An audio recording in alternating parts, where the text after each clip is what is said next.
This video marks the start of Unit 4 of Algebra 2, which focuses on the concept of radicals and rational exponents. And we'll learn what that means as we get deeper into our chapter. Today's lesson, lesson 4-1, is introducing us to the concept of radicals. And for our do now today, I have some problems right here that I want you guys to find the answers to by guessing and checking. These first two examples, you probably don't need to, well, I would hope you don't need to guess and check. You know how to solve these guys right here. But these examples are going to be newer, and I want you just to try guessing and checking different numbers and figuring out what actually makes it work. So pause and try that out, and I will go ahead and talk through these right now. On my very first problem here, this x squared equals 100, you guys know by now you take a square root both sides, and if you do that, you get two separate answers for this problem. You have to remember your plus or minus. So positive 10 and negative 10 both end up working because even if you do a negative 10 and you square it, you still get positive 100. So this problem has two answers. Then we got to problems like this, and we would have freaked out a month or two ago if we saw a problem like this, because it wouldn't have made sense to us. But now we realize that if you have a squared number equal to a negative, your solutions are actually imaginary numbers, and we put them in terms of that I that we learned about, which is the square root of negative 1. So these right here are complete review. What we're doing now, though, is building a bridge to higher powers and learning how to cancel these out. So for right now, we're just guessing and checking. And if I think about numbers that work, when I do a number to the third power, I'm trying to get myself out a 64, and you can just play around with it and try, 4 to the third is 64. Well, that means the answer to this question is x equals 4. Now, if you look at the last problem with the square roots, negative 10 was also going to be an answer. If you think about negative 4 in this problem, would negative 4 also be an answer, just like we had this going on over here? The answer to that is actually no, it would not be an answer. The reason is if you multiply three negative numbers together, if you do negative 4 3 times, you will get a negative 64, which is a different answer. So 4 is good. Negative 4 is not, so we're not going to put a plus or minus sign on our answer right here. Moving on to this next problem. We see a negative, and when you guys see a negative with a power, you start thinking, imaginary, because that's what we do with quadratics. But if you think about what number to the third power makes a negative 216, and you just play around with it, turns out it's a negative 6. Negative 6 multiplied 3 times gets you a negative 216. So the answer to this problem is not imaginary like it would have been over here. You don't just slap I on it. Actually, 3 negatives can make a negative answer. Now, if you had, just thinking right now about a question you might have, a really good question that somebody in class would ask is we learned last chapter that the power tells you how many answers a problem has. It was that fundamental theorem of algebra. But here I am saying I just found one answer and I'm kind of just happy with that. There are two other answers out there to this problem, but they're really messy, nasty, probably imaginary answers that are just kind of gross looking. So when we solve these problems here, we're going to focus just kind of on the nice answers, and we're not going to get too hung up on finding all of the solutions like we would do last chapter. Moving on to this last example over here. X to the fourth equals 81. If you guess and check it, you will find out that the number 3 works in this problem. 3 to the fourth is 81. And actually, negative 3 is also going to be a solution. If you do negative 3 and you do 4 of them multiplied together, you do get a positive 81. So both positive and negative 3 work. And then if you look at this last example right here, if you multiply a number out 4 times, getting a negative answer just isn't going to work for me. If I do negative 1 to the fourth, for example, it still gets me out a positive 1. Now the rules for imaginary numbers are different. It's not just going to be like, 1i, like it would be with a squared problem. What we're going to do is just sidestep that and just say there are no real solutions. Okay, so it's not, the rules aren't the same with I for higher powers. What I'm going to do is just not worry about it with you guys right now. It might come up later as like a challenge or a critical thinking kind of a question. So, we already know on this first problem right here that you can just do a square root on both sides, and square roots cancel out squares. Obviously, we don't want to sit here and have to guess and check every single time we do one of these problems, but a square root isn't going to help us anymore when we have a third power. If I would have square rooted both sides, I would have gotten 8, and that's not the same answer. So there's a new symbol called a cube root that we would do to both sides to cancel out a third power. If I want to cancel a third power, I do a cube root to both sides. And if you go cube root like this, negative 216, there's actually a button for that on the calculator in the math menu. So if I go math, and it's the fourth one down right here, I can just type cube root negative, 216. And if I do that, it just gives me the answer. So we're not always going to guess and check these, but it's a good way to kind of develop what's going on. This next example, I have a fourth power that I'm trying to get rid of. So I will do a fourth root to both sides. When you do these problems, if you haven't picked up on it already, it sort of matters whether the type of root you are doing is an odd root or whether it's an even root. And the rules are different depending on that. Look at this example right here. I took an odd root on a negative. And you guys are so trained to be like, oh gosh, negative on the inside, that must be imaginary. But that's not true if you have a odd, this is called an index right here. So my first rule has to do with what happens when you do negatives. If you do an odd root on a negative, it's cool, you just get a negative answer. So like right here, I did an odd root, a third root on a negative number. I just got a negative answer. If you try doing an even root on a negative, that was like what we saw right here. If you try doing a fourth root to both sides in this problem, we have issues and there's no real solutions. So this is going to be a no solution kind of a situation.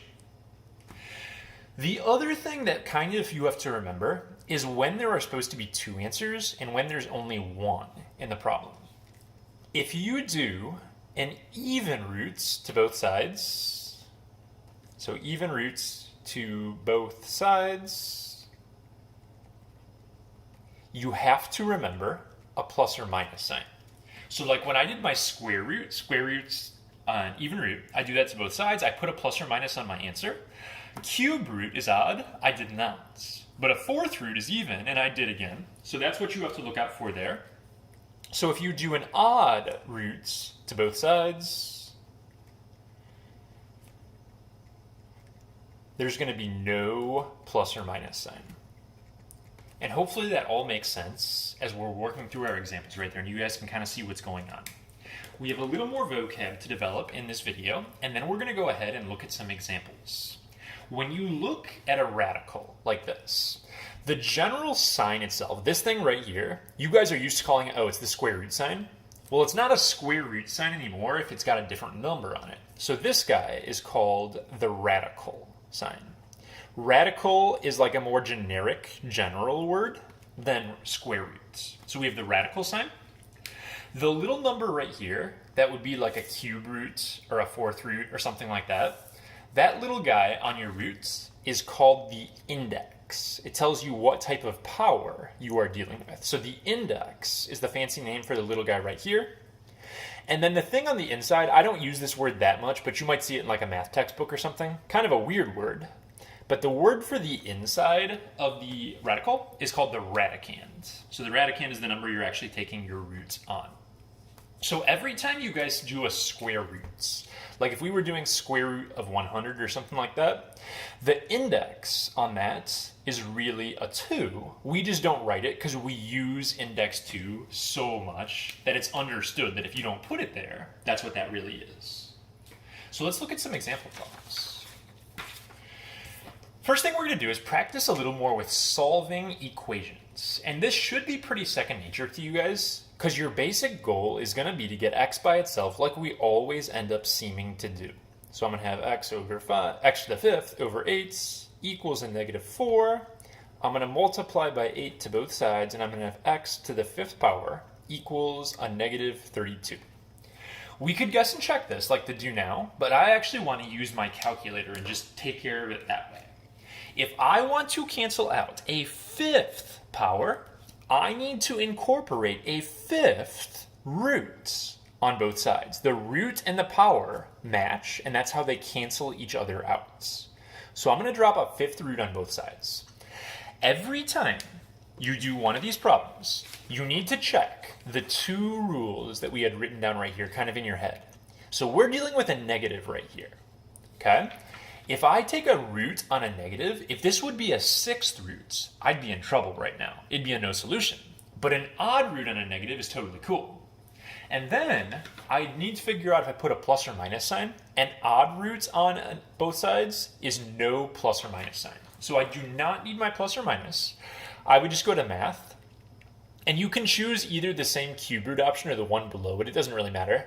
I just usually choose the cube root, and you can overwrite that number with whatever type of root you want to do. So if I do 5th root, negative 32, you guys will see that that does equal negative 2 for my answer. Again, this is not all the answers to the problem because we know there should be 5 of them, but the others are all really ugly and hard to find. So go ahead and pause and see if you can try this next one yourself, and I'm going to work through it right now. So same idea, you want to get x by itself before it starts, and you have to even make that 3 out front go away by dividing right here. You get x to the 4th equals 1. To cancel out a 4th power, you drop a 4th root to both sides. I'm going to get x equals. It is an even root, this time a 4th root. That means I do need to have a plus or minus on my answer, and the 4th root of 1 is still just 1. Okay, so that's how you would go about solving that one. We've also done plenty of these examples, like when we did square root method. They work with different powers as well. So you can go, and to cancel out an 8th power, whatever, you would just drop an 8th root on both sides of the problem. The issue on this example here, normally you would have x plus 4, you would need a plus or minus, and then you just do this guy. But the trouble is, this is an even root, an 8th root on a negative. That's not going to work out for us here.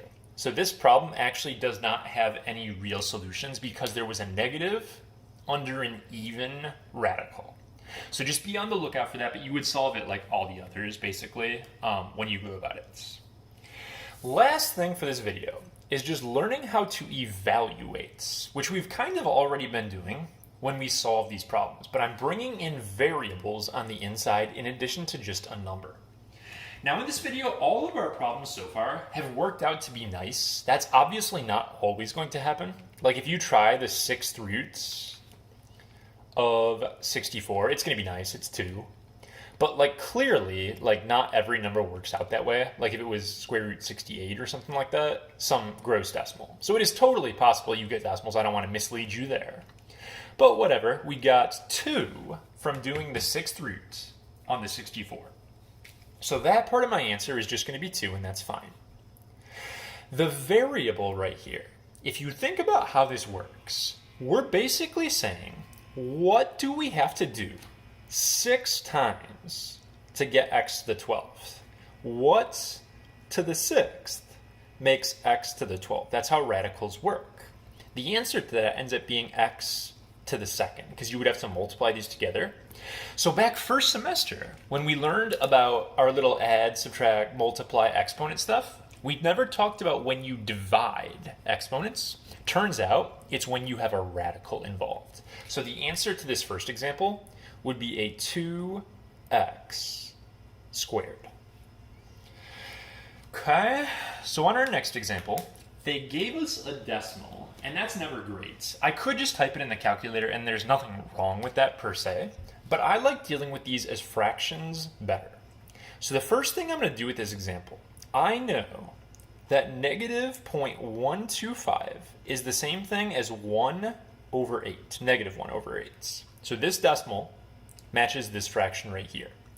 And then I'm going to keep my x to the 15th. Just like with square roots, when you take a root on a fraction, you're just going to do separate cube roots to both of these numbers right here. So if you have a decimal, turn it to a fraction, and then you can just evaluate it separately. The cube roots of a -1 is still just -1, because -1 to the third is still -1. And then the cube roots of 8 for the bottom here, what number to the third makes 8? Well, that's just 2. That's what's happening when we do a cube root. So I end up getting -1/2. And then for this, I have to figure out, I divide the exponents, it's going to be x to the 5th power. So it looks just like that. Very last problem for this lesson here. Be careful when you look at radicals, because there is a difference between an index like this and a big number in front of a radical like this. This 5 is just a coefficient being multiplied. If you do not see a little number right there for the index, it's a regular square root like we would have done in Algebra 1. So the square root of 16 is a 4. Then I have the square root of x to the 8th. I have to divide the exponent. I get x to the 4th. That 5 is still out front. So altogether, I'm going to end up getting 20x to the 4th power for my answer. So as we progress, we'll learn more rules for dealing with radicals, but these are just the basics here for how you evaluate them and use them in a problem.